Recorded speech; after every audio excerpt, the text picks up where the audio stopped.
Estamos ao vivo, boa noite a todos, espero que todos estejam muito bem. Em primeiro lugar, uma honra ter vocês aqui nos prestigiando neste primeiro evento do Capítulo Brasil da Lusofonia Digital, que é uma organização que recentemente foi iniciada e só está aqui, deixa eu só baixar o volume aqui do meu celular, porque eu estou acompanhando aqui, começou a falar aqui um cara que fala parecido comigo. Boa noite a todos que estão aí nos prestigiando já novamente.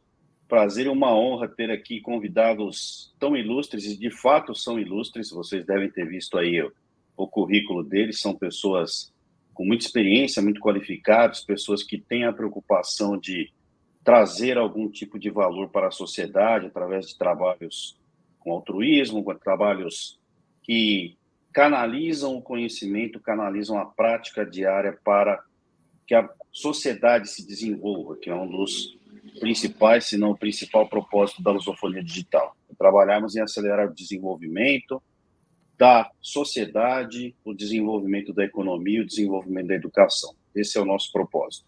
E para isso, trouxemos então o tema que está colocado aqui hoje, de como a inteligência artificial influencia, como a inteligência artificial de alguma forma muda as nossas vidas, já influenciando as nossas vidas profissionais, nossas vidas pessoais, as nossas carreiras, mas principalmente tentando trazer aí uma luz para aqueles que eventualmente estão com dificuldades de vislumbrar o seu futuro para o próximo ano.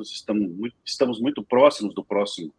Próximos do próximo ano ficou esquisito, mas é isso que eu queria dizer de fato. Estamos chegando já em 2024 e é importante que a gente consiga, de alguma forma, trocar ideias nesse sentido. E aí nós separamos aqui algumas perguntas aí para incentivar os nossos participantes.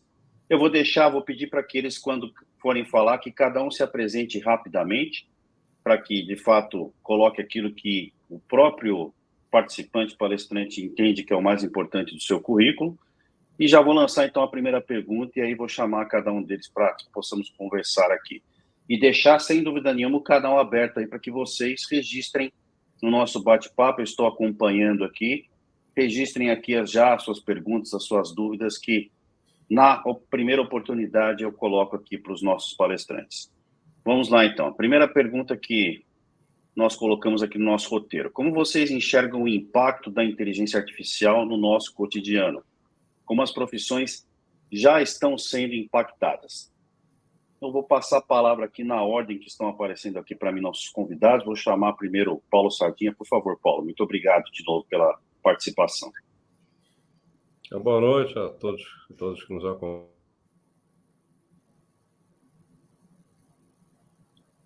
Obrigado aí por... O Paulo ficou mudo, agora voltou. Tá, não, eu cumprimentava a todos e, em particular, aí, André, Pedro Xavier, que vamos estar juntos nessa noite, né? Bom, falar de inteligência... Nós vamos falar, eu vou fazer que nem você, nós vamos falar do que é mais falado hoje em dia em todos os lugares, André. É pauta quase que obrigatória em qualquer roda de conversa.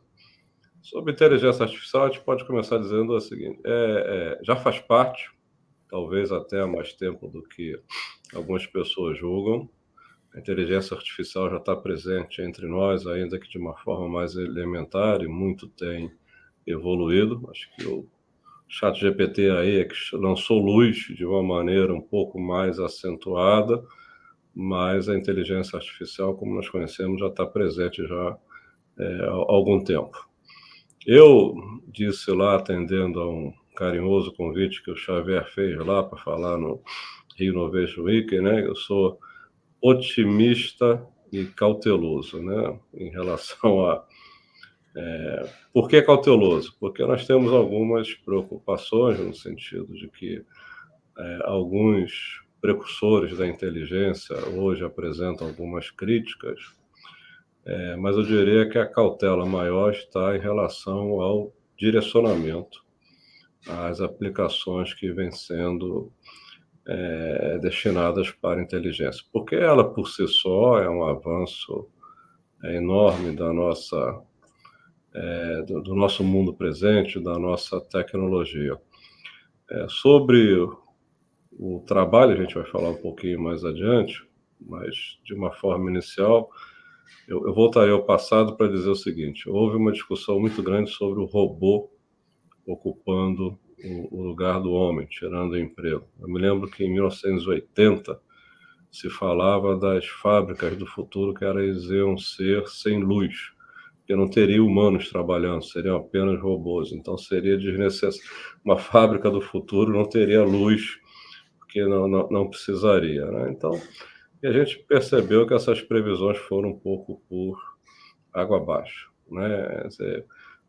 Os empregos evoluíram, mudaram de nome, mas eles não foram impactados pela questão do robô.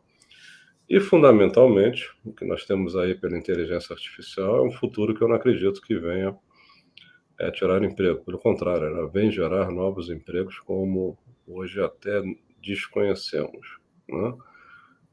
E para finalizar, sendo que assim é uma grande diferença entre a inteligência artificial, como falamos hoje, a questão da utilização de robôs, porque embora ela poupe de tarefas repetitivas, específicas, etc. e tal, tem uma diferença fundamental, que a inteligência artificial traz oportunidade de tomada de decisão. Quando falávamos em robôs, falávamos em assumir tarefas repetitivas e rotineiras. E hoje a inteligência artificial ela vai muito mais além do que isso, mas ela permite a tomada de decisão. E isso são algumas fronteiras que a gente vem assistindo, e, novamente, sem o perigo iminente da questão do desemprego, muito pelo contrário. A gente vê várias profissões sendo desenvolvidas a partir da existência da inteligência artificial. Muito bom, Paulo, obrigado. Muitas coisas que você falou, concordo plenamente, praticamente tudo. Pedro, por favor. Bom, é para apresentar, é isso? Sim, por favor, fique à vontade. Inclusive, sendo fundador e curador global da Lusofonia Digital, se quiser rapidamente apresentar a lusofonia para o nosso público aqui, acredito que muitos vão gostar de conhecer melhor o que, de fato, é a Lusofonia Digital. Fique à vontade, por favor. Bom, a Lusofonia Digital é uma associação pro bono. Foi criada no dia 17 de maio deste ano por 76 conselheiros fundadores, originários de 17 países diferentes, que, como o André disse no início, visa acelerar o desenvolvimento social, económico e educacional da lusofonia na era digital. É composta por 8 capítulos nacionais de todos os países de língua oficial portuguesa, à exceção da Guiné Equatorial, e composta por 7 capítulos de especialidade, entre eles o futuro do trabalho, o liderança e competências, inovação, tecnologia, estratégia, universidades, e marketing digital e e-commerce.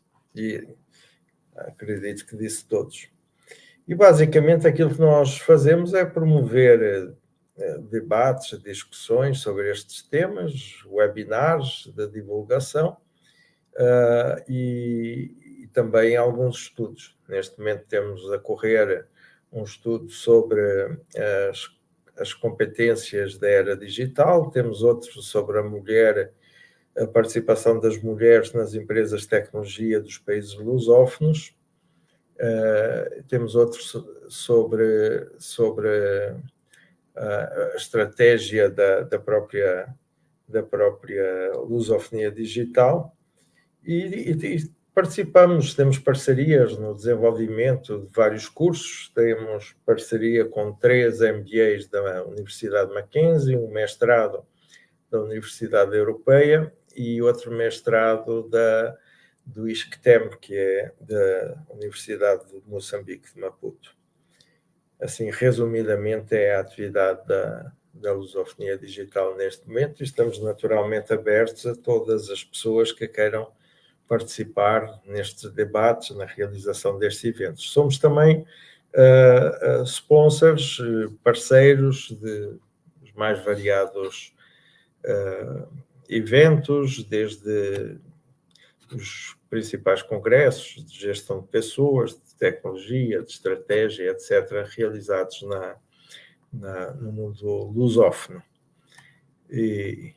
Enfim, estamos a crescer muito, fomos criados por 76 conselheiros, neste momento já somos mais de 200, portanto um crescimento de 400% em 5 meses. Acho que não estamos começando mal. Obviamente queremos sempre fazer melhor, mas temos aqui já algum histórico para mostrar em relativamente pouco tempo. Sobre essa questão da inteligência artificial, eu também concordo basicamente com tudo que o Paulo disse. Aqui a dificuldade é nós temos debate, não é? Porque acho que vamos passar a noite concordando uns com os outros. Mas eu gostaria só de fazer aí alguns complementos. Eu estive a semana passada no Web Summit, onde tivemos mais de 400 palestrantes, não é? Há algumas das maiores referências mundiais na área de gestão de pessoas.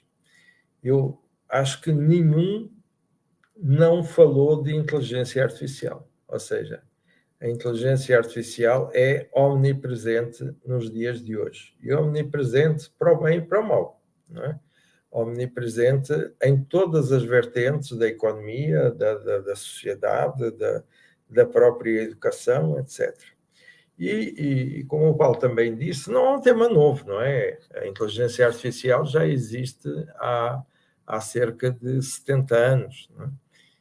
E mesmo a inteligência artificial generativa, que é aquilo que hoje é mais discutido, também já existe há cerca de 10 anos. Então, por que razão é que nós, de repente, começamos todos a falar dos perigos, das ameaças e dos benefícios da inteligência artificial generativa? Porque realmente ela evoluiu muito de um ano para cá. Não é de há 10 anos para cá, é só de um ano para cá. E essa evolução do ChatGPT do 3 para o 4, que é 300 vezes mais rápido e faz 300 vezes mais conexões do que fazia a versão 3, quando nós tivermos a versão 5, que se prevê lá para março do próximo ano, nós vamos ficar perto da chamada inteligência artificial plena, que é quando a inteligência artificial adquire a mesma capacidade de conexões de sinapses que tem o cérebro humano. E a partir daí, um mundo disruptivo vai acontecer. Então, eu acho que nós não sabemos exatamente o que será, poderá ser uma coisa maravilhosa, poderemos estar perto do caminho do ócio pleno, em que as máquinas produzem para nós e nós vamos ler poesia na praia, ao som de harpas, ou podemos entrar como os pesquisadores do MIT receiam naquilo que eles chamam o Jurassic Park da informática, não é? Quando as máquinas se tornarem autoprogramáveis, tiverem vida própria e portanto, tiverem aqui um processo que pode ser de supremacia em relação ao humano, coisa que a nossa espécie nunca experimentou antes. Agora, um ponto de reflexão, e que eu acho que funciona a favor dos humanos, é que há uma matéria-prima básica para a inteligência artificial, que são os dados, não é? E os dados, neste momento, ainda são controlados pelas pessoas. Então, a forma que nós temos de evitar esse Jurassic Park, essa visão mais negativa, que eu confesso que eu estou 50-50. Eu acho que pode vir aí o holocausto das máquinas, como pode vir aí o paraíso do ócio. As duas situações são tecnicamente possíveis e, claro, que nós temos sempre tendência a acreditar naquilo que nos é mais favorável, mas, objetivamente, os dois cenários são possíveis. E a grande questão que é hoje discutida no MIT e nas grandes escolas de tecnologia é exatamente como evitar esse holocausto. E temos, de facto, um meio para o evitar, que é o controle dos dados, porque a utilização desses dados é que pode levar a uma perversão, digamos assim, da supremacia das máquinas sobre as pessoas. Então, eu acho que valia a pena nós hoje discutirmos bastante mais sobre que dados é que nós estamos a lançar na rede e como controlar esses dados, e isso, naturalmente, vai dar um conjunto de profissionais novos sobre engenheiros de dados, arquitetos de dados, etc. Porém, também é verdade, e isso também é um elemento disruptivo, que a tecnologia até agora substitui as funções de esforço. A partir da inteligência artificial generativa de quarta geração, ela passou a substituir as funções criativas e intelectuais, nomeadamente as de tomada de decisão.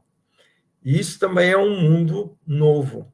Então, aquilo que me parece que é importante nós retermos em relação à situação atual é que, em primeiro lugar, há um elevadíssimo grau de imprevisibilidade do futuro. Em segundo lugar, que nós podemos ir para caminhos extremos, digamos assim. E esses caminhos extremos, seja ele qual for, o mais positivo ou mais negativo, são absolutamente disruptivos, ou seja, são em descontinuidade com aquilo que nós tivemos no passado.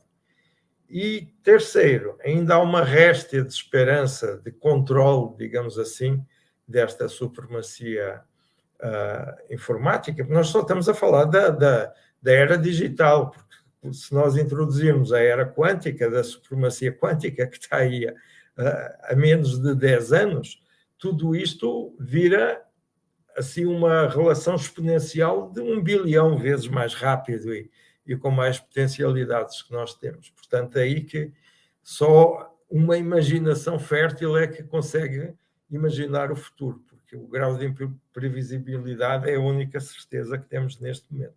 Mas diria eu que esta descontinuidade total, ainda temos algum elemento de controle que é sobre os dados que nós estamos a lançar para as máquinas. E isso acho que valeria a pena. Eu não vejo muita discussão sobre esse tema e acho que valeria a pena pensarmos mais sobre isso, porque os discursos ou são fantasiosos do ponto de vista positivo ou do ponto de vista negativo, mas são pouco tangíveis e pouco objetivos. Muito bem, já que estamos falando de futuro, Xavier, ponto futuro é o seu tema, vai lá. Boa noite a todos, obrigado pelo convite. Eu sou o carioca da França, ou seja, eu sou um imigrante, me mudei para o Brasil há quase 9 anos já, e lá eu criei uma conferência chamada Ponto Futuro, um pouco como o ponto .com, como a tecnologia está criando o futuro, e concordo plenamente com o Pedro, que nós temos um grau alto de imprevisibilidade. Normal, ninguém sabe do futuro, o futuro não está escrito, mas nós temos sinais fortes e mais baixos do que poderia ser. Eu vou discordar um pouco com o Pedro, no sentido de eu duvido que nós vamos ir para um caminho utópico ou muito ruim de holocausto ou muito maravilhoso como harpa e praia. Vai ser provavelmente no meio, mas sim, nós estamos vendo tempos de mudanças ampliadas, muito fortes, ligados a uma inteligência artificial ainda não inteligente. Então, tudo o que nós estamos debatendo com uma inteligência, uma máquina que foca principalmente na inteligência analítica para criar, para evoluir, mas ainda não é uma inteligência muito inteligente. E já está no nosso cotidiano como pessoas. Então, eu criei essa conferência porque eu trabalhei 10 anos para Google e Facebook na França, quando se chamava Facebook. Aí nós vimos os impactos sobre as pessoas dos usos das inteligências artificiais no Meta para mostrar o que você vai ver. Nós utilizamos isso nas nossas profissões já sem saber. Quando você utiliza software, SaaS, provavelmente tem camadas escondidas de inteligência artificial. A razão que nós estamos falando mais hoje que antigamente, que há 1 ano atrás, é porque a inteligência artificial se torna uma ferramenta na mão das pessoas. Tem uma pessoa que se chama Jensen Huang, ele é o CEO da NVIDIA, e ele fala que é o momento iPhone da inteligência artificial. Eu acho a razão que você, André, escolheu esse tema, que nós escolhemos isso para convidar o Paulo no Palco do Futuro, é porque, antigamente, você usava sem saber. Hoje, nós vamos usar inteligência artificial sabendo o que isso traz, sabendo como usar, descobrindo mais que sabendo quais são as possibilidades, e isso que faz essa aceleração, esse fato de todo mundo falar de inteligência artificial, porque antigamente era escondido, era por trás da tela. Hoje está na nossa mão, isso faz com que qualquer pessoa possa utilizar. Eu acho isso muito empolgante, porque do lado da criatividade, nós vemos composições, obras que não teríamos condição de fazer, e, ao mesmo tempo, nós estamos descobrindo lados mais negativos, até na nossa necessidade, não capacidade, mas necessidade de se adaptarmos, mas vamos se adaptarmos mais uma vez a uma mudança muito forte, só que a escala e a celeridade é um pouco maior. Então, é isso que me interessa muito e estou muito feliz de estar convidado. Muito obrigado. De fato, muitas pessoas se surpreendem, né, que quando nós falamos que já existe há muito tempo, porque não existia esse... Eu gostei muito disso, viu, Xavier, do momento iPhone da inteligência artificial. É isso mesmo, né? Ou seja, ela ficou ao alcance das pessoas. As pessoas agora conseguem utilizar sabendo que estão utilizando. E talvez isso tenha vindo de uma forma que alguns se assustaram, né? Acharam, poxa vida, mas será que isso vai impactar negativamente na minha vida? E eu me lembro bastante, eu sou formado em análise de sistemas, quando eu estava no primeiro ano da graduação, um professor da USP foi na minha faculdade, lá em Campinas, e ele chegou e falou assim, daqui a 5 anos a profissão de analista de sistemas vai acabar e linguagem COBOL não vai ser mais utilizado no planeta. Nós estávamos no primeiro ano, foi um terror aquilo. Falei, puxa, eu estou numa faculdade que eu vou me formar daqui a 4 anos e depois, no ano seguinte, vai acabar essa profissão. É mais ou menos o que acontece quando surgem novos cenários, novas tecnologias, de uma forma tão acelerada quanto está acontecendo. E o que o professor Pedro falou, de fato, é algo que, se a computação quântica conseguir se estabelecer, e ela vai, isso vai potencializar absurdamente, né? Vai ser mais assustador ainda para alguns. Mas eu vou deixar para falar sobre a minha impressão sobre ser assustador ou não mais para frente. A segunda pergunta é o que já mudou em termos de processo seletivo e exigências das empresas para contratar as pessoas. De fato, já mudou? Agora eu vou começar pelo Xavier, para ser democrático. Vamos alternar. Então, é provavelmente a pergunta na qual eu tenho a menor experiência. Então, a relevância da minha resposta ela está muito ligada ao meu trabalho. Eu me qualifico de curador das conferências que eu organizo. Então, o meu papel é sempre escolher especialistas. Eu não sou um especialista, mas por causa de ter criado várias startups, eu tenho um venture studio no Brasil que trabalha com IA, enfim, eu tenho um ponto de vista que me ajuda. Eu acho que ainda não mudo tanto operacionalmente, porque sempre tem tempo para a difusão disso. Já tem todo o ramo das novas profissões. Então, os profissionais ligados à inteligência artificial e dados, como o Pedro bem colocou, hoje, inteligência artificial foi criada e utilizada porque ela consegue tratar um tamanho, um volume de dados que humanos não conseguem fazer. Então, é uma ajuda. Isso faz com que nós podemos prever soluções, nós podemos antecipar. Então, nós criamos muitos dados por causa do uso das máquinas, tecnologias, tanto faz, e a inteligência artificial nos ajuda. É uma assessoria nessa noção de algoritmo para definir muitas coisas. Então, já tem muitas profissões, muitos perfis super procurados, super caros. Nós vemos na OpenAI essa briga pelos pesquisadores da OpenAI pela Microsoft, enfim. É uma briga entre as empresas, entre os países, mas para todas as outras profissões, eu acho que o impacto vai ser um pouco mais difuso. Qual é o problema disso? Tem o CEO da CB Insights, que é um instituto de análise e pesquisa sobre digital que é muito boa. Ele fala devagar e rapidamente. Nós estamos ainda na fase devagar dos impactos da IA nas profissões, nos processos seletivos. Mas quando acelerar, acelera muito rápido. Nós falamos de computação quântica, que faz com que tudo o que nós estamos vendo ainda é a fase devagar. Então, eu acho que não é porque não mudou drasticamente ainda que você não precisa se preparar. Todo mundo que está participando desse live já está consciente disso. E quando falamos com o Paulo no Palco Ponto Futuro, nosso papel é tirar o medo. Vai acontecer, vamos enfrentar, vamos se adaptar.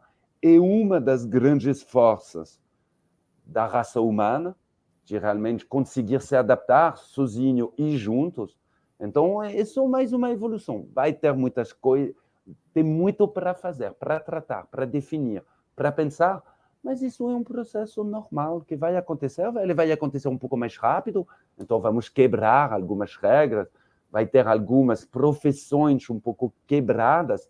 Obviamente, dá para perceber que hoje um escritório de advogado está usando software, usando IA, mas software para tratar algumas coisas que eram feitas por seres humanos. Isso significa que eles não vão mais advogados? Não, obviamente. Então, vamos ter adaptações mais ou menos dolorosas, mais ou menos rápidas em várias profissões, incluindo no processo seletivo.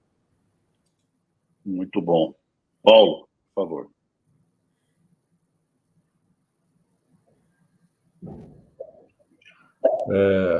Xavier, você com um pouquinho de inteligência artificial se torna rapidamente um especialista, né? Porque a sua fala foi bem apropriada, né? Bom, vamos lá. Fiz meu dever de casa. Preparei.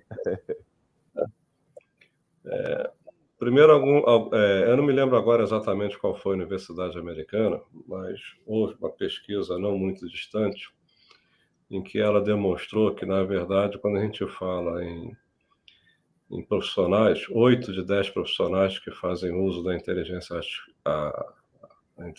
artificial ainda estão no campo da educação, né? Então, isso nos remete muito ainda à inteligência artificial, à vida acadêmica, o que é bom, porque há de supor que a vida acadêmica é mais neutra e benevolente no trato de algumas questões. Naquela posição cautelosamente otimista, um dos pontos de cautela é que a inteligência artificial desenvolvida fora dos meios acadêmicos, nas grandes corporações, que estão competindo entre si, essa natureza de desenvolvimento pode acarretar em alguns problemas. Quando a gente vê no campo acadêmico, nós tendemos a ter uma certa tranquilidade. Então, primeira observação é que 8 entre 10 profissionais que trabalham com a inteligência artificial, que giram em torno, né, ainda estão no campo da educação. Em termos de processo seletivo, a grande questão é criar as pontes necessárias para que uma pessoa seja bem-sucedida no processo seletivo, para que ela possa se mostrar tudo melhor. Quando o entrevistador vai entrevistar alguém, o que ele está buscando é uma solução para uma questão que ele tem, que é uma vaga em aberto. Então, feliz daquele entrevistador que consegue ter diante de si todas as pessoas diante de si, mostrando o que tem de melhor, né? Que aí a escolha fica muito mais simples. Se eu tenho um candidato que não conseguiu se mostrar em sua plenitude, eu perdi a oportunidade de avaliar um bom candidato que poderia ser aquele candidato que eu procuro. Há muitos anos, eu tive contato com uma grande empresa americana, IBM, que já trabalhava a questão da aplicação da inteligência artificial nos processos seletivos. E não só ela, né? E lá a gente pôde perceber Como o Xavier falou, tem um mundo que precede o processo seletivo, que é a busca de currículos, as informações, tudo isso, que é ótimo que a inteligência artificial possa fazer isso no estalar de dedos e nos traga de uma maneira mais reduzida os candidatos potenciais para que a gente faça uma entrevista e tomada de decisão, não é? É como eu falei, a primeira parte pode ser até robótica, com a inteligência artificial não é tanto, ela poderia ser robótica, mas chega um ponto que ela nos permite uma tomada de decisão mais assertiva. Então, outra questão também, que eu estou perguntando alguns pontos, né? O Estado de Nova York, não faz muito tempo, ele definiu, né, por legislação, alguns controles sobre o uso da inteligência artificial em processos seletivos, né? E isso é um bom sinal, porque quando a gente fala das preocupações em relação à inteligência artificial, a gente espera que, quer seja em sociedade representada por governos, por conselhos de administração, por ONGs, né, possamos ter um grau de segurança para que a gente tenha uma certa regulamentação na aplicação da inteligência artificial. Então, para além de recrutamento e seleção, que vem sendo já utilizado de uma forma, eu diria ainda tímida, não são todas as empresas que têm acesso e capacidade de lidar com a inteligência artificial, nós temos um campo muito grande dentro de recursos humanos, dentro das profissões. Quer dizer, uma pesquisa de clima à luz da inteligência artificial pode trazer correlações múltiplas e mais rápidas para ser trabalhado dentro de uma empresa, né? Mas, objetivamente, no que diz respeito à questão das práticas de processo, elas precisam ser olhadas, precisam ser regulamentadas. O candidato, inclusive, tem direito de saber que ele está interagindo com a inteligência artificial e não com o humano, né? Tem que ter um disclaimer aí para prevenir. Mas eu vejo ainda de uma maneira um pouco tímida, no sentido que não é utilizado de uma maneira ampla. Onde tem sido utilizado, eu só diria que o sucesso depende do input. Aí é como o Pedro falou, são os dados, né? Aí o candidato precisa saber que ele está diante de uma inteligência artificial, porque preparar um currículo, preparar as informações com uma inteligência artificial é diferente. A começar que você não pode pegar um currículo genérico. Antigamente se dizia assim, se você faz diferentes currículos, parece que você está manipulando. E hoje, quando a gente fala de inteligência artificial, o candidato tem que olhar o que existe de precificação do cargo para adequar da maneira mais apropriada. Então, não só para recrutamento e seleção, mas para tudo, entra também um papel objetivo, que não é social, é empresarial, de preparar as pessoas para que possam lidar com a inteligência artificial, quer seja no momento de entrada, quer seja em relação ao processo seletivo que vai participar, quer seja em relação ao desenvolvimento. Então, o que nós temos que ter atenção maior é alertar os candidatos que verão o nosso processo, que eles irão lidar com a inteligência artificial e que eles devem ter uma atenção no sentido da objetividade, na precisão dos dados, das informações que vão passar, porque ele vai eventualmente fracassar no processo, não por causa da inteligência artificial,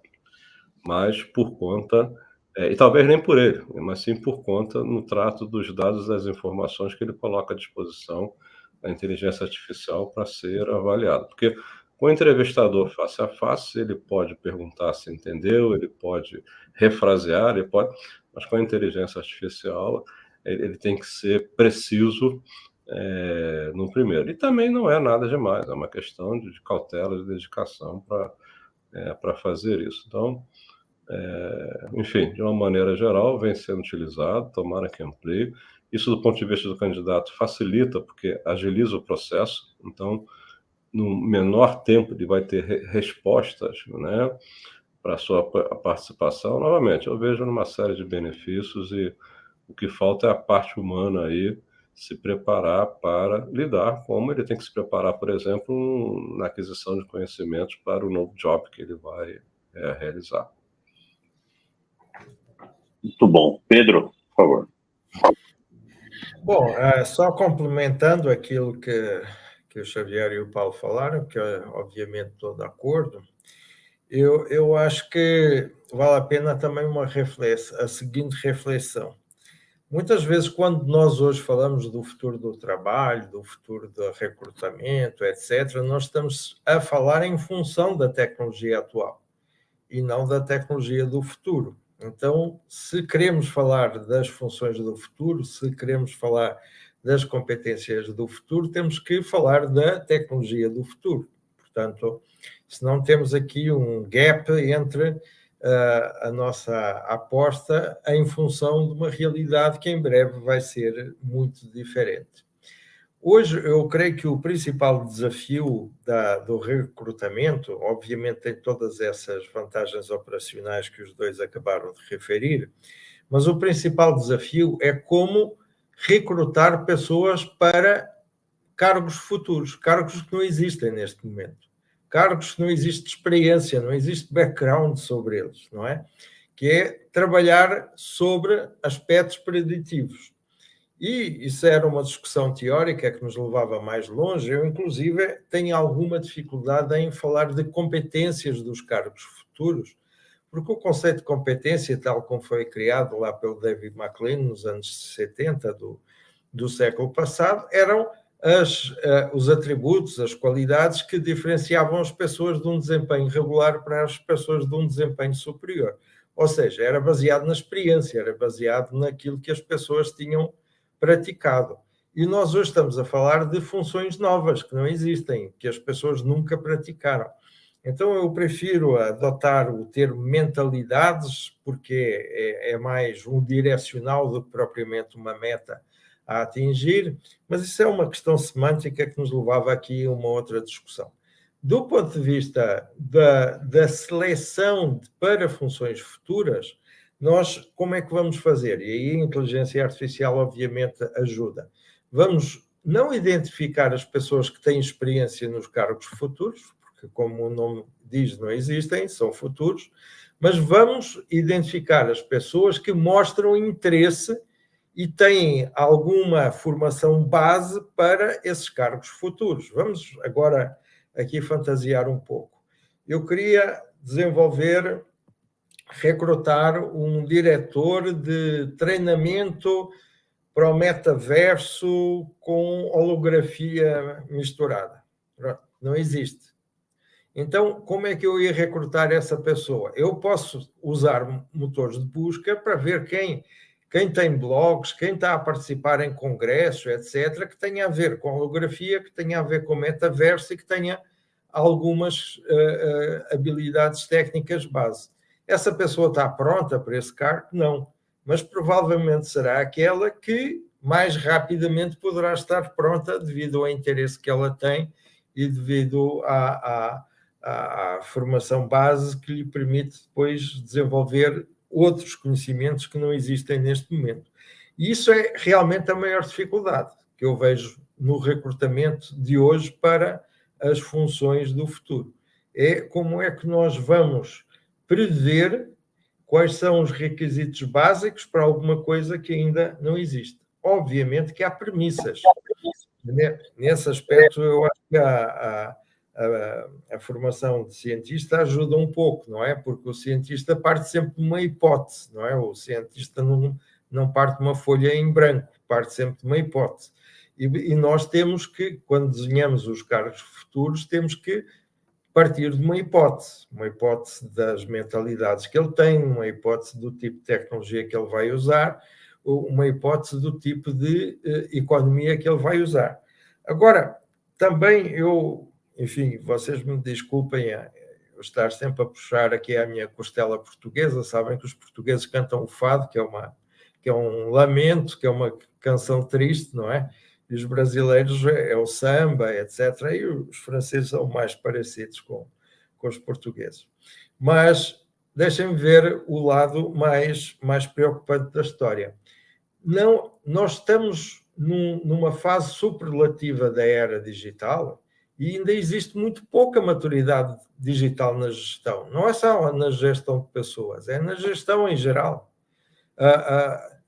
ainda estamos naquele período da indústria 4.0 de 2013, em que basicamente se usa a tecnologia para automação, não é? A tecnologia para melhorar a qualidade de vida, a inclusão, etc., que foi criada pelos japoneses em 2017 com a Sociedade 5.0, ainda é uma exceção, apesar do grupo dos 20 ter adotado também em 2018 como uma política universal dos países mais desenvolvidos. Mas são muito poucas as utilizações as cidades inteligentes ainda são uma minoria, a medicina, a telemedicina é uma minoria, os carros autónomos é uma minoria. Quer dizer, nós ainda estamos no embrião, digamos assim, da era digital e já estamos a ser desafiados para uma coisa totalmente nova e disruptiva. E este gap gigantesco que faz com que nós nos sintamos todos, de alguma forma, despreparados para as exigências do futuro próximo. Não é? Eu, pessoalmente, que não gosto de estar despreparado para nenhum desafio, confesso que vivo alguma ansiedade por saber que a evolução tecnológica é uma velocidade absolutamente exponencial em relação à minha capacidade de formar as minhas competências para me preparar para essa sociedade. Mas essa ansiedade, professor Pedro, é característica dos jovens. Como o senhor ainda é jovem, por isso que fica com essa ansiedade. Eu sou jovem há mais tempo que os meus alunos, mas continuo sendo jovem. Tem um gancho ótimo aqui, a pergunta do Erasmo. Primeira pergunta, no segmento da saúde, vejo ainda uma grande dificuldade dos usuários em conseguir dar um melhor tratamento aos dados, conecta também com a sua fala anterior, muitos registros errados. Podem comentar por que isso acontece? Vou começar agora pelo Pedro, por favor. Bom, é como eu digo, a tecnologia evolui muito mais rápido que a nossa aquisição de competências, isso é um facto, não é? Portanto, o introduzir dados errados, não vejo nenhuma justificação para isso, a não ser que as pessoas estejam despreparadas para o fazer, porque agora a coleta de dados é que pode ser mais insuficiente por não usar a tecnologia de ponta mais adequada. Mas dados é uma coisa tangível, é uma coisa que nós controlamos, então não vejo nenhuma razão para haver dados errados. Pode haver poucos dados, mas errados é inaceitável do meu ponto de vista. Se eu puder adicionar, por favor. O maior erro na saúde hoje é cibersegurança. Nós temos operadores na área de saúde que não entendem o quanto esses dados são valiosos e preciosos, e nós vemos muitos ataques para hospitais, para sistemas ligados a não mais funcionar. Do lado mais profissional, de usar os dados para melhorar as práticas de saúde. A telemedicina já está resolvendo o atendimento a muitas pessoas. Um país do tamanho do Brasil tem uma oportunidade, e isso está mudando vida, até salvando vidas. Então, tem benefícios para os usuários, para os pacientes muito fortes, mas para os médicos é muito complicado. Como são pessoas que estudaram há muito tempo, são pessoas que têm muita dificuldade em enxergar que elas não sabem o que elas deveriam saber. E eu fiz isso durante 10 anos, vendi propaganda, publicidade digital, para todas as empresas que você pode imaginar do mundo, do CEO até o gerente de marketing. O mais qualificado a pessoa, o mais difícil é para ela entender que ela não entende. E médicos têm uma resistência muito alta. Professores muito fortes, muito estudosos, têm uma dificuldade em enxergar isso.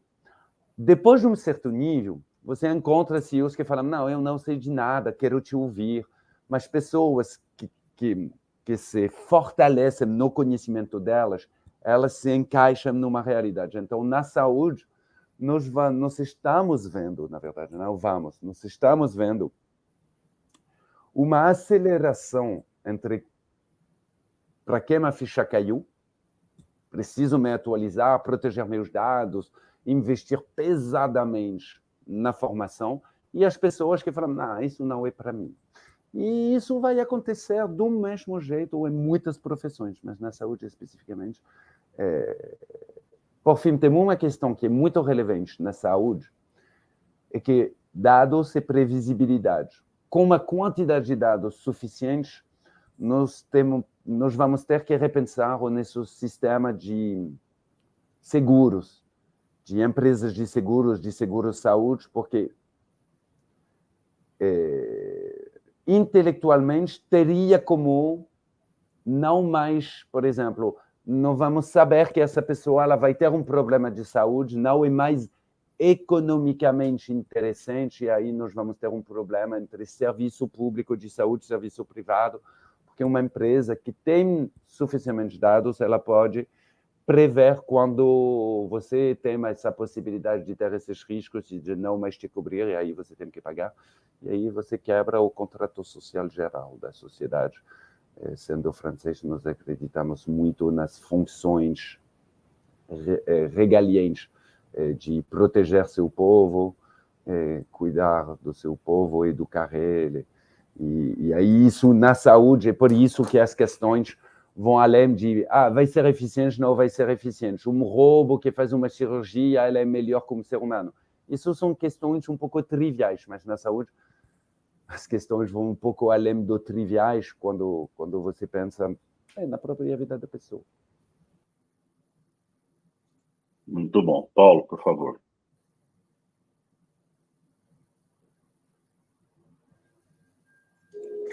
Opa, meu microfone estava fechado aqui. Eu chamei o Paulo. Por favor, Paulo. Paulo acho que o Xavier e o Pedro já exploraram. Falhou um pouco aqui para mim. Eles já exploraram bem essa pergunta, foi isso? Ok, vamos para a Datini, então. Voltei? Eu já passo para o Paulo, então. Acredito que sim. Acho que o seu comentário foi de que o Pedro e o Xavier já exploraram bem aquela pergunta. Voltou. Vou chamá-lo, então, agora, Paulo, por favor. Isso, eles já exploraram bem a pergunta. Ok. Eu vou... Vamos, então, para a Datina aqui. Gostaria de saber sobre a profissão de como eu vi secretária algumas executiva. ali também no chat, né? Tá. Justamente, algumas perguntas ali no chat. Eu chamei essa aqui da Tina. Se quiser, por favor, respondê-la, começar por você, Paulo, fique à vontade. Bom, vamos lá. Conseguem me ouvir bem agora? Sim. Sim. Vou aproveitar, está deixando na mão. Mas vamos lá. Eu vou começar a partir do comentário do Pedro, né? Pedro, em 1990, uma grande empresa americana que tem um cargo chamado gerente de produtos desconhecidos. Essa empresa era chamada do Brasil, onde eu trabalhava, e a criação desse cargo gerou piadas e mais piadas, até que foi percebido que era um cargo de extrema relevância. Havia um movimento, né, de tecnologia, e esse cargo veio para tentar dar pelo menos um contorno no que a gente poderia esperar do futuro, né? E as profissões do futuro são desconhecidas, como o Xavier também comentou, né? O que a gente pensa hoje em se preservar no emprego, ser admitido no emprego, porque quando a gente fala de experiência, a gente está falando de passado. Então, era muito comum, uma das grandes exigências, né, na admissão de um empregado, na escolha de um empregado, na evolução da carreira do empregado, era se basear muito na experiência que ele tem. Esse fator está começando a ficar um pouco de lado, porque mais do que quando a gente está falando de experiência, a gente está falando de passado, e isso não responde às demandas desconhecidas que a gente vai ter por um futuro. E aí a gente começa a falar em potencial, a gente começa a falar em aptidões, a gente começa a falar em uma prontidão para que as pessoas possam responder e se mostrar empregadas. Se o cargo de secretária ou aquele outro cargo vai existir ou não no futuro, a gente não sabe. Então, a resposta pode ser que sim, pode ser que não, mas isso também não ajuda quem hoje é uma secretária ou quem hoje está fazendo um trabalho que se sente ameaçado. O passo não é ficar tentando adivinhar se vai continuar existindo ou não no futuro. O passo é começar a mudar o seu próprio perfil para o que virá. E como que virá novamente? Não é completamente previsível, né? A gente está falando em você ampliar o teu potencial, o teu conhecimento, o teu conjunto de habilidades, uma maneira simples de sair do estado de conforto que tem hoje para poder lidar. Eu diria até o seguinte: todas as profissões do futuro serão diferentes das nossas. Se a gente disser assim, que numa curva de tempo, sem que a gente queira dimensionar o tempo, todas as profissões que a gente conhece hoje vão desaparecer, digamos que sim, né? Digamos que sim. Ou tomarão um corpo totalmente diferente, né? Vamos pegar no exemplo da saúde, a introdução da robótica, né? Faz com que a habilidade médica tenha uma característica diferente do que o simples conhecimento, a intervenção pessoal. Então, nós temos aí pela frente um desafio muito grande. E para finalizar, em determinado momento, tem uns 6 meses atrás, não, minto, no início desse ano, mais ou menos, eu peguei várias listas de consultorias respeitáveis que falavam naquele momento das profissões do futuro. Poucas eram as coincidências. Poucas. E quando a gente olhava isoladamente, como eu disse, eram consultorias respeitáveis e faziam propostas bem admissíveis, né? Aí você olhava para uma isoladamente e dizia, poxa, essa consultoria aqui está com, né?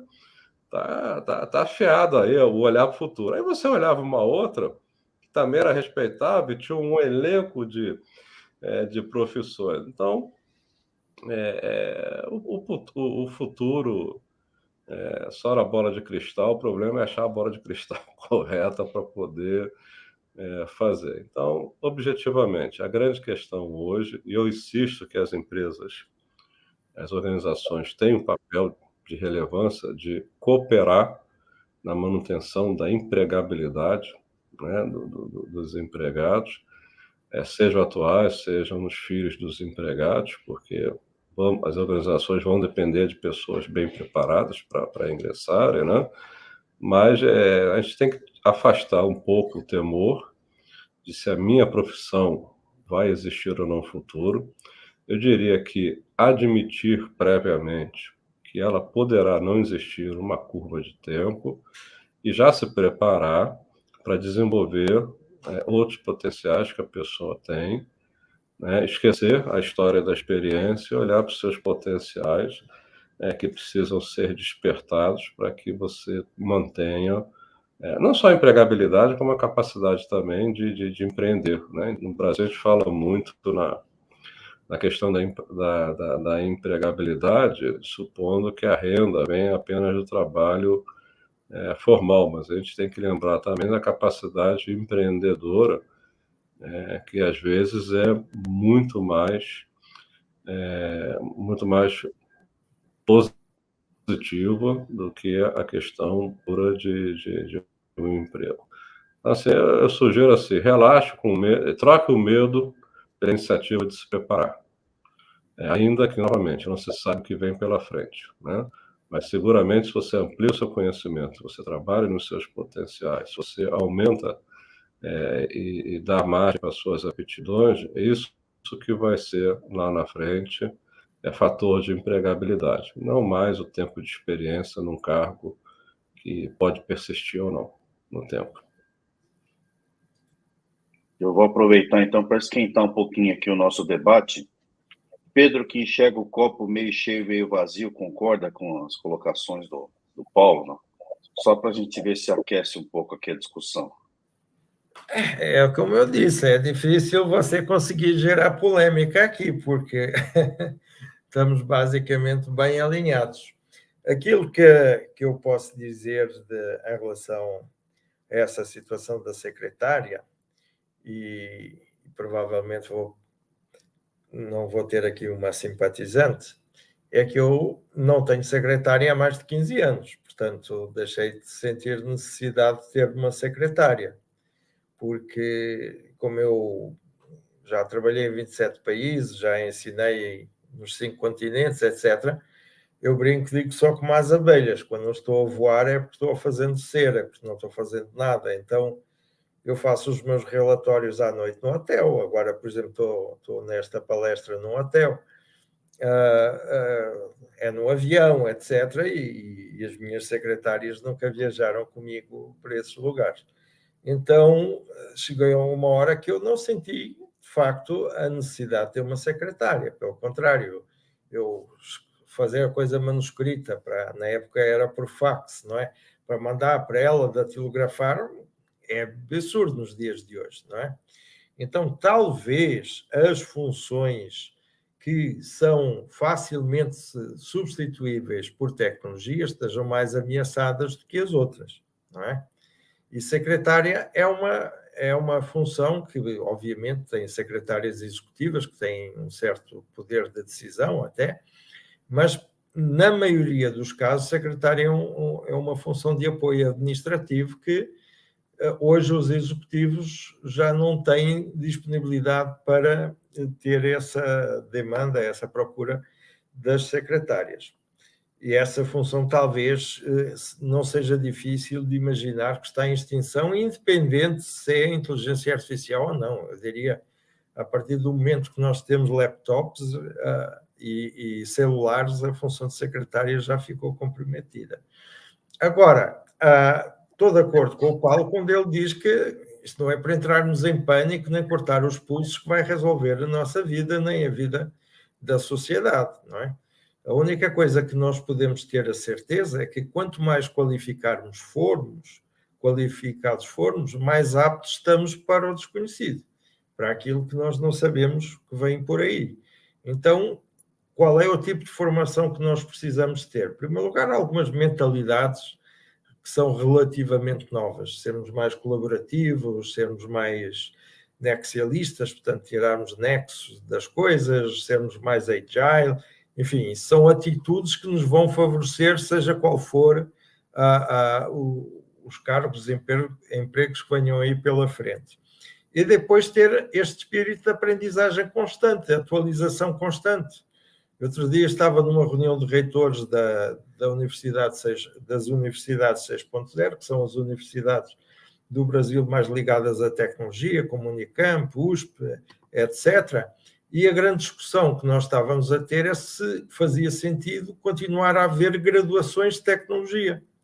Porque um aluno que vai fazer uma graduação de 4 anos, os primeiros 2 anos são para jogar no lixo, não é? Porque aquilo 4 anos depois entra na história da tecnologia, já não tem aplicabilidade nenhuma. E o que está a acontecer hoje nas universidades é que até por via do gap dos professores, como vocês sabem, o professor vai ensinar aquilo que fez no doutoramento, etc., que já fez há 7, 8 anos atrás. O que acontece hoje é que as empresas de tecnologia têm que dar a formação que as universidades não dão, não é? E isso é uma atitude totalmente diferente perante a educação.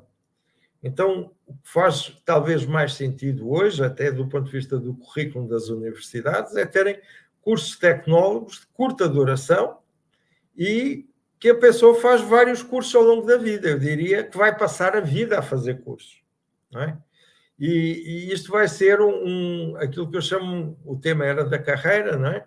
Uma carreira de dente de serra. O que é isso, carreira de dente de serra? É sobe e desce rápido, quer dizer, nós vamos ter um aprendizado, vamos agora, quem tiver a mexer na inteligência artificial generativa, com certeza que neste momento vai ter um emprego muito bem remunerado, mas de repente vai ficar desatualizado e vai começar o aprendizado de outra vertente totalmente diferente e vai por aí. O Tom Peters, que eu acho que é a única coisa que eu estou de acordo com ele, o Tom Peters dizia que nós vamos ter no mínimo 5 profissões, as pessoas que estão entrando agora no mercado de trabalho, 5 profissões ao longo da vida.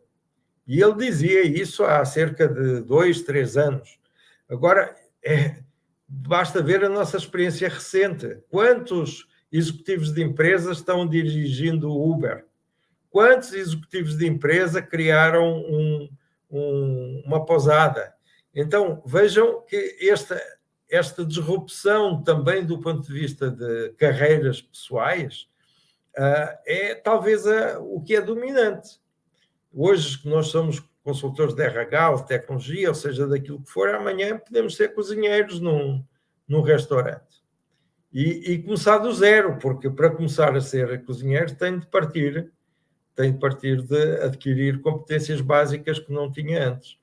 Então, essa talvez seja a principal defesa, digamos assim, que nós temos em relação a um futuro menos agradável, que é termos esta atitude de aprendizagem contínua e estarmos muito atentos àquilo que são os conhecimentos dominantes de cada momento. E estarmos preparados para o imprevisto, se me permite complementar, porque até o Sam Altman, CEO da OpenAI, a criadora do ChatGPT, foi demitido semana passada, né? Então, ninguém está garantido, essa é a verdade. Fale, Xavier.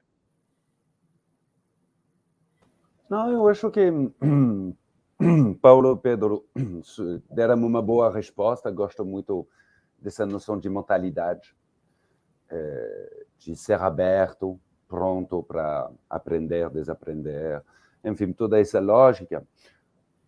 A questão é diferente do ponto de vista individual e coletivo. Individualmente, essa mentalidade, essa agilidade, essa necessidade ligada à curiosidade, formação contínua, dá para entender. O problema, na verdade, que não cabe especificamente a nenhum e a todos nós, é quando você pensa de ponto de vista macro. Como você pensa essas questões que o Pedro colocou nas universidades de tecnologia, como ainda ser relevante quando você vê que as empresas, quando eu abri um segmento de mercado ligado a analytics e uso de ferramentas de busca. Eu tive que ir lá, nas empresas, nas universidades, formar todas essas pessoas por causa de uma empresa privada. Então, coletivamente, nós vemos que não é mais o paradigma antigo. Isso está muito claro.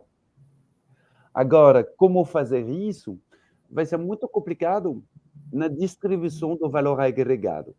Não sei se nós queremos entrar nisso, mas é isso que me preocupa mais, como a diferença de quem sabe e quem não sabe, quem está disposto a fazer esse esforço ou quem não está.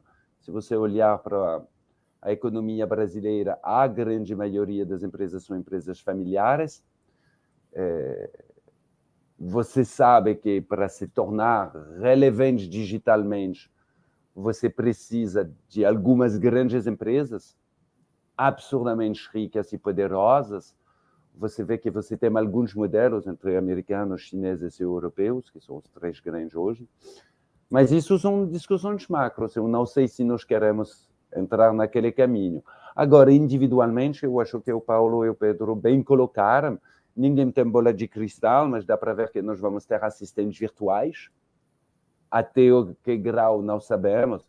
Então, especificamente, o trabalho da secretária executiva, do jeito que ela está, vai mudar, sim, e vai acabar, provavelmente, em várias, ou talvez até uma maioria de casos, mas o relacionamento humano ele vai permanecer. Então, todas as profissões que teimam que não podem ser trocadas por um robô, que você faz isso, ou um assistente, isso vai permanecer sim. Então, atendimento a pessoas mais velhas, ou aos bebês, enfim, todas essas condições, sim, vão continuar muito fortes.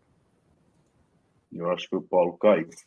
Até sabe que, Xavier, pegando um gancho do que você comentou, estava conversando com a minha irmã esses dias, e ela falou um aspecto que eu não tinha pensado ainda. Ela falou, talvez a inteligência artificial, o acesso mais popular e mais difundido da inteligência artificial nos permita ter mais tempo para nos dedicarmos às relações humanas com maior qualidade.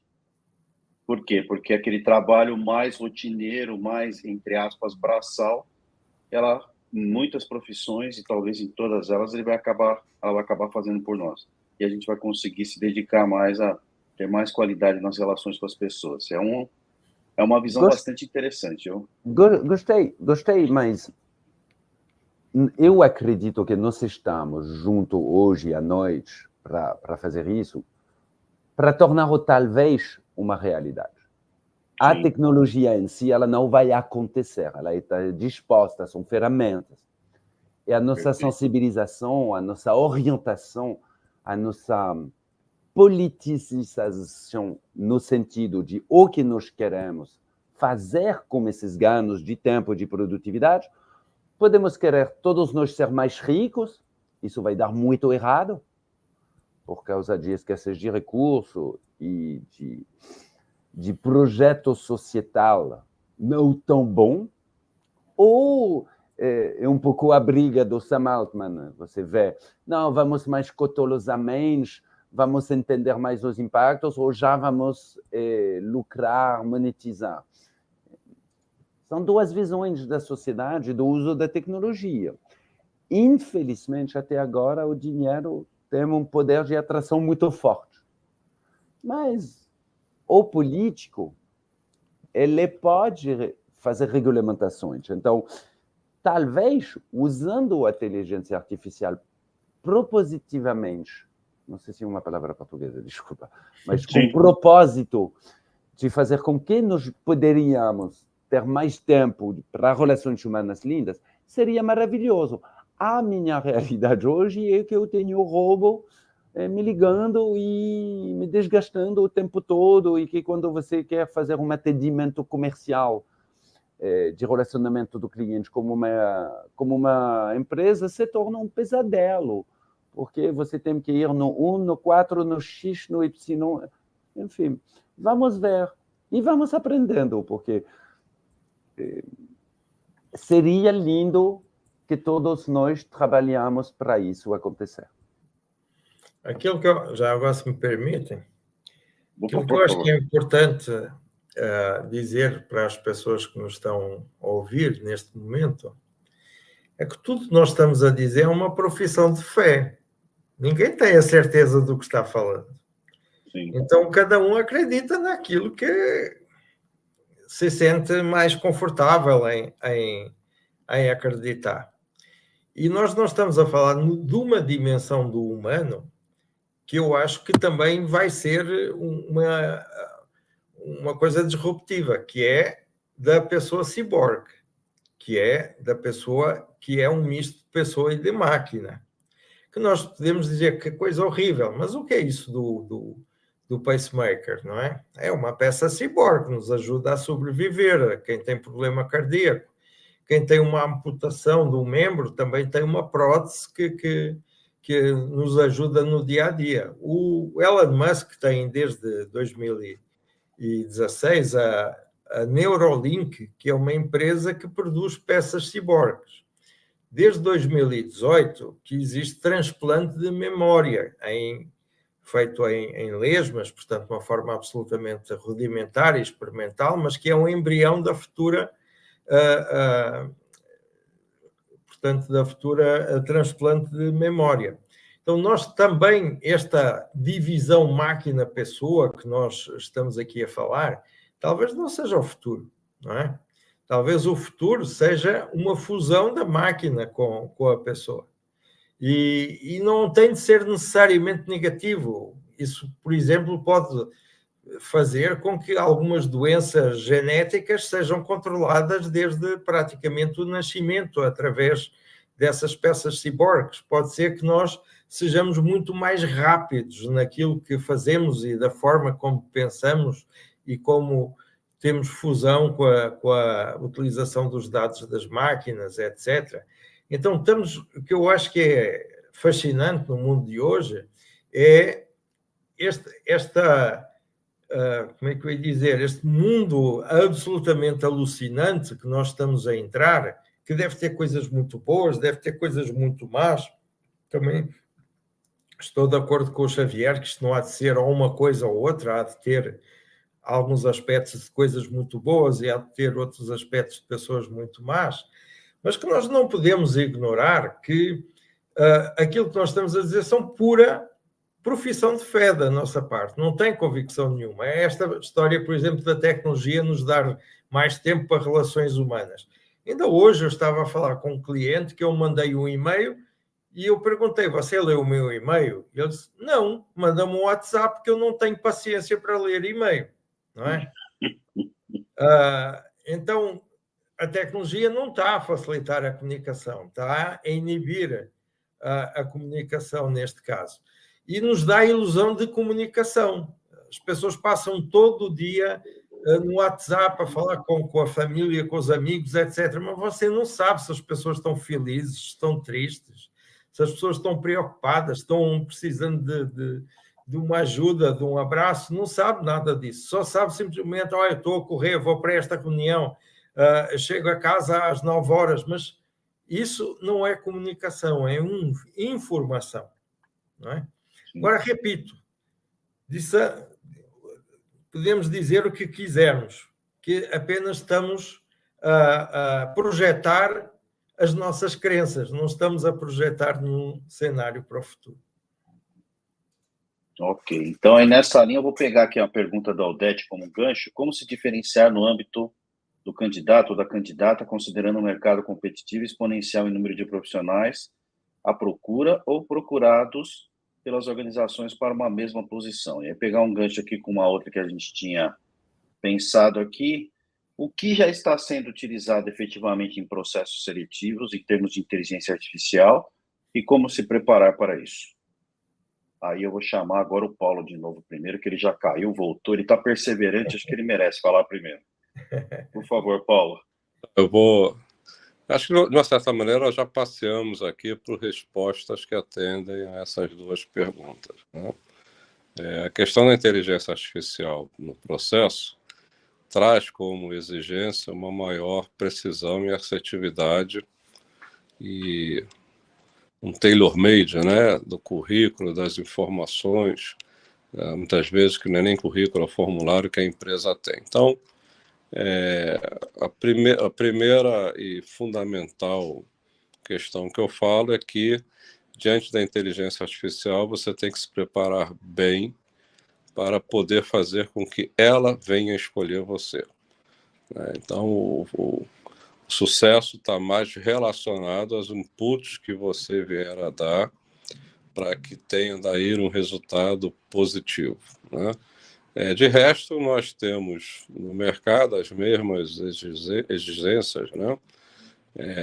Eu chamei a atenção, a gente hoje troca muita experiência por todo o potencial, capacidade, a aptidão, essa aposta de fé que o Pedro falou se dá também muitas vezes nas escolhas que a gente faz das pessoas que virão trabalhar na nossa organização. Então, a única mudança sutil é no trato, né, com a inteligência artificial, que requer esses detalhes, esses cuidados, por assim dizer.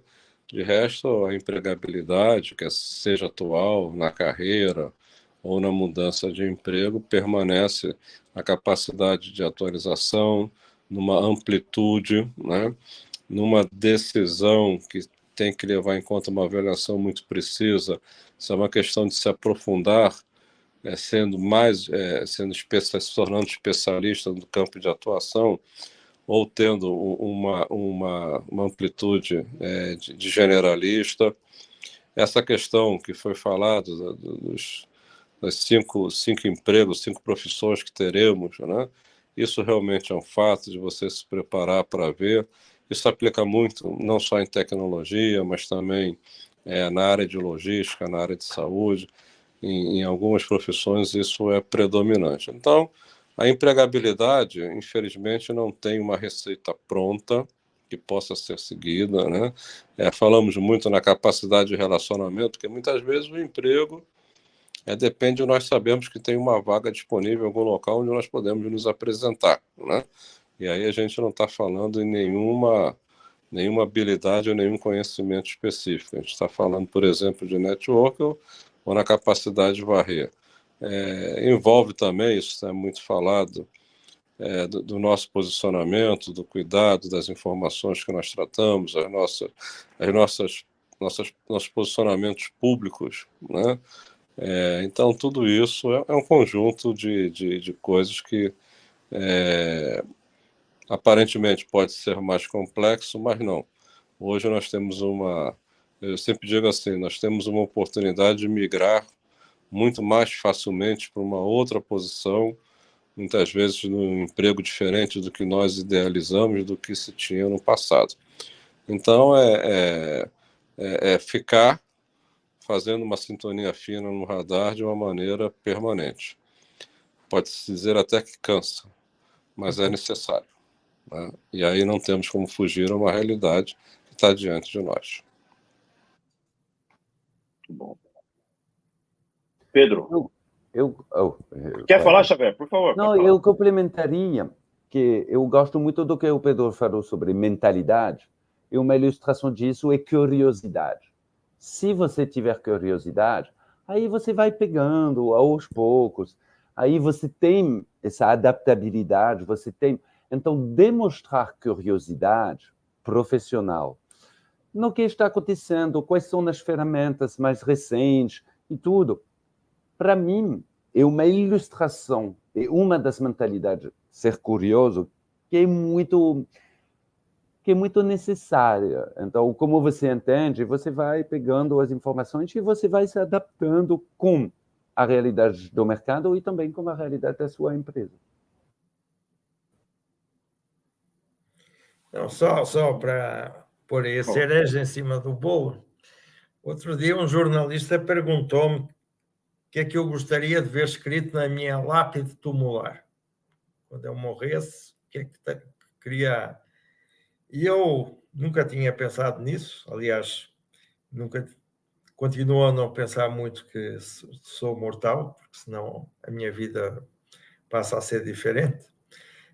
Mas eu lembrei-me de um cartaz que eu vi no metrô de Paris, de anúncio aos museus, que tinha uma frase simples que representava aquilo que leva as pessoas a ver os museus. Era le plaisir de connaître, o prazer de conhecer. Então eu disse assim, olha, que eu gostava de pôr lá na minha lápide, que acho que é aquilo que me define, é o prazer de conhecer. Se nós tivermos o prazer de conhecer, nós não vamos ser pegos de calça curta, nós não vamos ser pegos desprevenidos, nós vamos saber quais são as tendências a cada momento, vamos saber quais são a mentalidade de cada momento, vamos saber quais são os requisitos técnicos de cada momento, e este prazer de conhecer que vai marcar a diferença entre as pessoas que vão ser contextualizadas nesta nova economia e aquelas que vão ser marginalizadas. Agora, eu acredito, até pela razão, e o Brasil está a viver esse momento, o mundo está a viver esse momento, que nós vamos ter uma legião de desempregados crónicos, que são aquelas pessoas que não têm as competências básicas para a economia digital e que nunca as vão adquirir porque lhes falta a base de tudo. E vamos ter um conjunto de cargos, de empregos vagos, porque não há pessoas com qualificação suficiente para eles, não é? E quem tem essa qualificação tem uma demanda muito grande, remunerações muito significativas, etc. E tudo isto é devido exatamente a que nós nem todos temos o mesmo prazer de connaître, não é? O mesmo prazer de conhecer. Muito bom. Acontece muito comigo e com, lógico, colegas que também são professores, os alunos e as pessoas perguntam para a gente, né? Professor, eu quero me preparar para melhorar a minha empregabilidade. O que eu devo estudar? O que eu devo fazer? Em que área de negócio você quer trabalhar? Qual tipo de empresa você quer trabalhar? E o Paulo vai me corrigir se eu falar alguma bobagem, que ele conhece muito mais disso do que eu. Você tem que ir atrás do mercado, das empresas onde você quer trabalhar e verificar quais são as competências que são valorizadas, o que eles entendem que uma pessoa um cargo que você está vislumbrando, que tipo de competência é valorizada para você direcionar para o foco do teu objetivo pessoal. Senão você vai ficar atirando para tudo quanto é lado. E aí você não vai chegar, talvez, naquele lugar onde você queria estar, né? Por favor, Xavier. E por último, eu percebo muito medo ao redor da inteligência artificial, ao redor de será que eu vou ser relevante? Será que eu vou perder meu emprego? Medo não traz muitos benefícios. Eu nunca vi alguém ter medo se beneficiando. Ser cauteloso é uma outra coisa. É ser consciente. Aí, por isso, eu não vejo por que ter medo. O que vai acontecer, vai acontecer. Tem que se preparar, tem que se adaptar, tem que estar pronto. Mas o medo em si, ele coloca mais as pessoas num campo de ser parado. E como ninguém tem bola de cristal e tudo, ser parado é a pior coisa para fazer. Então, ser ativo, olhar, ouvir, participar de live como essa, ouvir alguns podcasts, ler algumas newsletters, isso ajuda. Mas também eu sigo a atualidade tecnológica há quase 20 anos agora, porque trabalhei nisso. É muito complicado seguir de tudo. E aí até você fica preso, tipo, o que vai acontecer? Não, você não precisa saber de tudo. Aí o que eu fiz, como dica, eu percebi que a tecnologia, eu me formei em finanças, em ciências políticas, descobri que eu não gostei, e aí eu falei, eu vou ver o que deveria dar certo, tecnologia, aí eu escolhi uma competência que eu desenvolvi, uma competência técnica, que hoje não é mais relevante. Então, eu tive esses 5 estudos nesse ciclo. Eu me formei numa competência técnica específica, datada, que era ferramenta de buscas. Isso deu muito certo financeiramente, profissionalmente para mim, porque eu tinha uma competência rara e eu trabalhei em cima dela. Então, qual é a dica que eu daria nesse sentido de como se preparar, como enfrentar? Sem medo, sendo lúcido sobre qualquer que sejam as movimentações. Vai ter muita movimentação, não sabemos bem para onde, mas está acontecendo, então, tendo essa plasticidade intelectual, curiosidade, mentalidade, funciona bem. E fazer algumas apostas com competências técnicas específicas. Se der certo, maravilha. Se der errado, tentar com a outra. Isso são as dicas que eu estou dando para os meus sobrinhos e sobrinhas hoje. Eu acho que o Paulo queria falar. Por favor, Paulo. Não, eu vou adicionar, até porque eu acho que a gente já está avançando na hora e temos que concluir. Eu vou dizer assim, Xavier, você iniciou falando da tua preocupação e da tua iniciativa durante a Rio Innovation Week para minimizar os medos que tinha, né?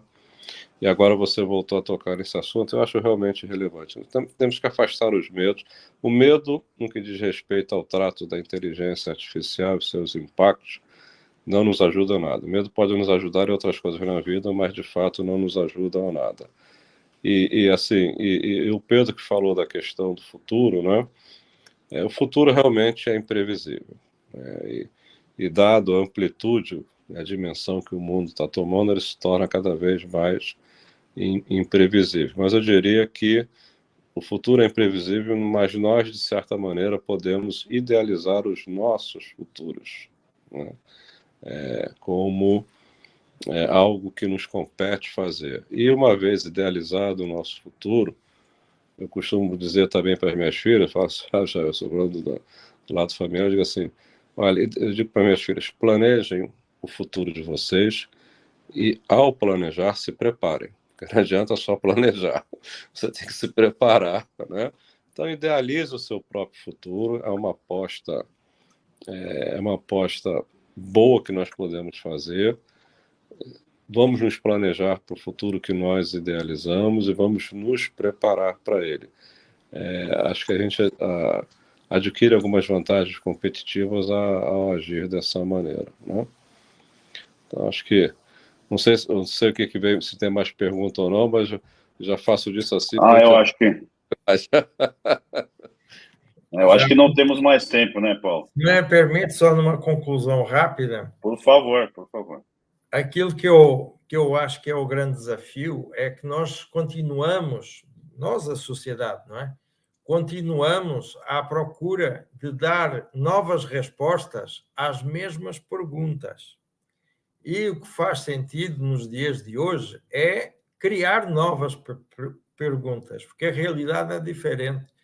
Nós estamos aqui a falar como não perder emprego, como ganhar novos empregos, e talvez a realidade do futuro seja como viver sem emprego. E não pensem que isto é ficção científica. A Noruega, por exemplo, paga um salário a quem decide não trabalhar, não é a quem está desempregado. É quem declara que não quer trabalhar. E eles chegaram à conclusão que isso é necessário, do ponto de vista social, porque não vai haver trabalho para todo o mundo e as pessoas que não vão ter trabalho têm que ter uma condição digna de existência, não é? De sobrevivência. E provavelmente podem fazer trabalho social, podem dedicar-se à arte, podem dedicar-se a outra coisa. Mas eu acho que o nosso grande desafio não é dar novas respostas às perguntas antigas, mas fazer novas perguntas para uma nova realidade que todos os dias nos está a surpreender.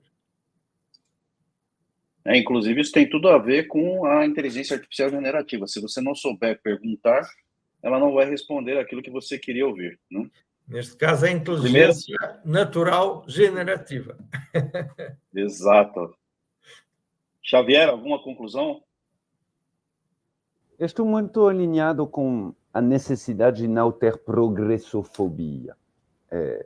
Mudanças estão indo, não somos responsáveis pela visão macro, mas sim pelo planejamento, preparação e adaptação, porque é muito bom se preparar para seu futuro, planejar ele, mas também se adaptar quando ele não acontecer do jeito que foi previsto, porque a probabilidade é muito alta que não dê certo, e não é grave.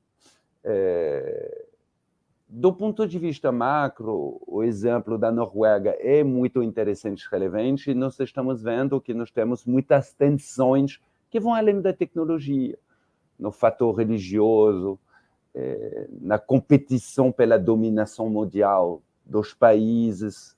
Enfim, são tempos com muitas incertezas, ao mesmo tempo.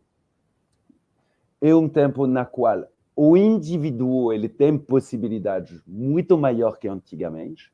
Então, eu acredito isso tendo essas ferramentas das tecnologias muito legal.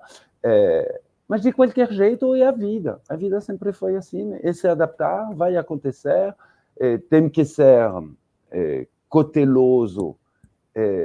E o que me preocupa mais é a visão coletiva macro, porque individualmente aí nós temos isso, mas nós temos uma questão societal de será que nós queremos ter uma sociedade muito inigual, em que quem trabalha não tem condição de trabalhar, não tem mais condição de trabalhar e quem está conseguindo, e a distribuição de renda disso, seja no mundo formal ou informal?